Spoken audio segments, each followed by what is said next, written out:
Est-ce que si ça avait été un homme en face de lui, est-ce qu'il l'aurait embrassé?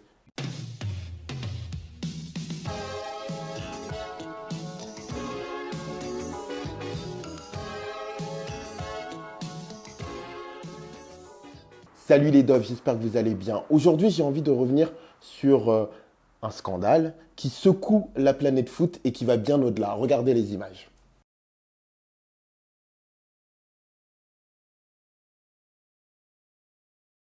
Comme vous l'avez vu, suite à la victoire en Coupe du Monde de l'Espagne, Jennifer Hermoso, la joueuse de la Roja, a été embrassée par le président de la fédération. Un baiser qui était contre la volonté de la joueuse. Elle a déclaré suite à un live. Le président de la fédération, voyant la polémique qui a grandi, a dit que finalement c'était quelque chose qui était de l'ordre de la festivité. Voilà, c'était simplement pour montrer sa joie et son affection.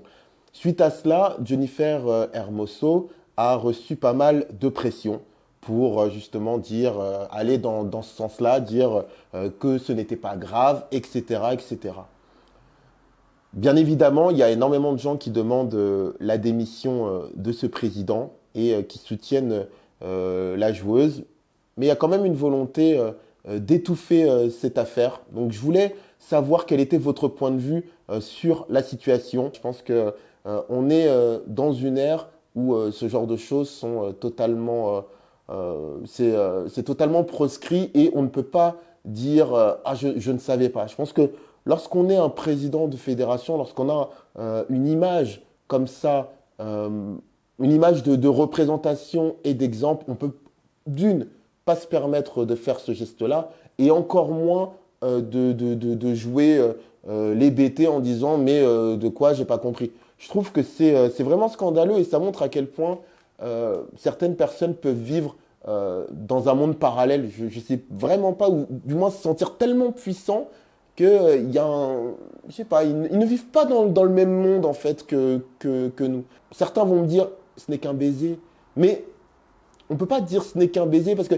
c'est, moi je trouve que c'est humiliant et c'est d'autant plus humiliant que ça se fait après une finale. C'est-à-dire que là où il pourrait y avoir un respect, vous voyez, un respect de la performance, un respect de la championne, un respect de ce qu'elle vient d'accomplir, il ne la, enfin, pour moi, il ne la voit même pas euh, comme ça. Parce que moi, j'ai envie de lui dire, est-ce qu'il aurait embrassé l'homme?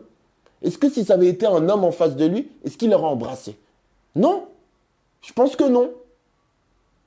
Parfois, bien évidemment, ça arrive hein, que des hommes s'embrassent pour fêter la joie, mais honnêtement, si vous êtes de bonne foi, vous savez que ce n'est pas le cas. Moi, je trouve que ça en dit vraiment long sur le respect qu'il peut y avoir par rapport à cette compétitrice, par rapport à cette championne. Et puis, je me dis que si le président de la fédération lui-même n'a même pas de respect pour ces personnes-là, comment est-ce qu'on peut s'attendre à ce que les autres personnes à côté, voire les supporters, les suiveurs du foot puissent avoir du respect? Moi, je trouve que c'est proprement scandaleux. Et le fait d'avoir voulu étouffer cette affaire, que dire? Ça me surprend. J'aurais envie de vous dire que ça me surprend. En fait, ça me surprend quand même. Ça me surprend quand même parce que je pensais vraiment que la situation avait avancé, évolué. Alors, bien évidemment, voilà, les femmes sont toujours sujettes à pas mal de discrimination, de sexisme, etc. Mais que quelqu'un ait un toupet pareil, d'une de le faire et deux de se justifier de cette manière, moi je trouve que c'est tout bonnement scandaleux. J'espère vraiment que les choses ne vont pas en rester là. D'ailleurs, n'hésitez pas hein, vraiment à partager cette vidéo si vous pensez comme moi. Je vous souhaite une très bonne journée, très bonne soirée. Tout dépend à quelle heure vous me regardez. Portez-vous bien les dofs. Ciao, ciao. Eh les mecs, vous cognez sur des plus petits que vous? Hein? Ça a l'air vachement cool. Je peux jouer avec vous? Et s'il te plaît, tu peux me donner du feu? Ouais, tiens, voilà. Et qui t'es, toi? Qui je suis? Je m'appelle Doraemon et je suis le boss de la bande de Santama.